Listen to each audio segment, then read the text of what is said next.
తెలంగాణ తల్లి మన అమ్మ రూపమే. 4 కోట్ల బిడ్డల భావోద్వేగానికి నిండైన రూపం ఇది. శాసనసభలో ముఖ్యమంత్రి రేవంత్ రెడ్డి ప్రకటన. వజ్ర వైడూర్యాలు, భుజకీర్తులు, కిరీటాలతో దేవతలా ఉండాలా లేదా మన అమ్మలా ఉండాలా అని చర్చిద్దాం. అమ్మలాగే ఉండాలని కవులు, కళాకారులు, మేధావులు సూచించారు.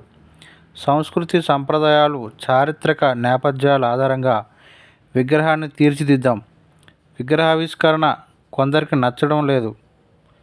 కేవలం ఒక వ్యక్తి, కుటుంబం, పార్టీ ఆలోచనే. మొత్తం 4 కోట్ల మంది ప్రజల ఆలోచన కాదు. 2009 డిసెంబర్ 9న తెలంగాణ ప్రక్రియ ప్రారంభిస్తున్నట్లు ప్రకటన వచ్చింది. తెలంగాణ ఇచ్చిన సోనియా జన్మదినం కూడా డిసెంబర్ 9నే. ఆమెకు శుభాకాంక్షలు తెలిపి కృతజ్ఞతలు చెప్పాల్సిన అవసరం ఉంది. ఇకపై ఏటా డిసెంబర్ 9న తెలంగాణ తల్లి అవతరణ ఉత్సవాలు నిర్వహించాలని వెల్లడి.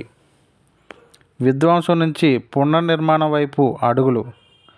ఉద్యమ ఆకాంక్షలను భిన్నంగా గత పాలన, ప్రభుత్వ పాలన. సచివాలయంలో తెలంగాణ తల్లి విగ్రహ ఆవిష్కరణలో సీఎం రేవంత్ రెడ్డి వ్యాఖ్యలు. తెలంగాణ తల్లి ప్రతీక, భావన, అస్తిత్వం ఉట్టిపడేలా తెలంగాణ తల్లి రూపం ఉండాలని కవులు, కళాకారులతో పాటు తెలంగాణ సంస్కృతి పట్ల అంకితభావం కలిగిన వారందరితోనూ చర్చించాం.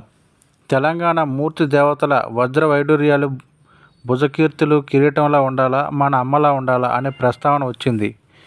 దేవత గుడిలో ఉంటుంది, తల్లి ఇంట్లో ఉంటుంది. తల్లి ప్రతిరూపమే ఉండాలని మేధావులు సూచించారు. తెలంగాణ తల్లిని చూస్తే సొంత మాతృమూర్తిని చూసిన భావన కలుగుతుంది అని ముఖ్యమంత్రి యనమల రేవంత్ రెడ్డి పేర్కొన్నారు. రాష్ట్ర సచివాలయం ప్రాంగణంలో తెలంగాణ తల్లి విగ్రహావిష్కరణపై సోమవారం ఉదయం శాసనసభలో ఆయన ప్రకటన చేశారు. రేవంత్ చెప్పిన మాటల్లో తెలంగాణ తల్లి విగ్రహావిష్కరణ దురదృష్టవశాత్తు కొందరికి నచ్చలేదు. ఒక వ్యక్తి, ఒక కుటుంబం, ఒక పార్టీ ఆలోచనే 4 కోట్ల ప్రజల ఆలోచన అనుకోవడం సమంజసం కాదు అని అన్నారు.